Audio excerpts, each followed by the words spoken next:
In the last video, we showed you how to use Wondershare DemoCreator to record a desktop screen, which is pretty simple to use. But what you may not know is that in addition to recording screens, recording webcam, recording audio, Wondershare DemoCreator can also edit videos.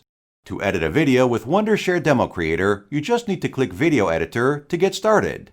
Then, add the video file you need to edit in the media zone and drag them to the timeline.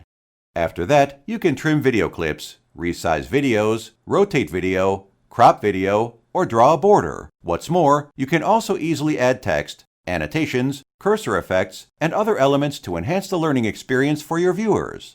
Finally, after you've finished editing, you can export your video as an MP4, MP3, or MOV file.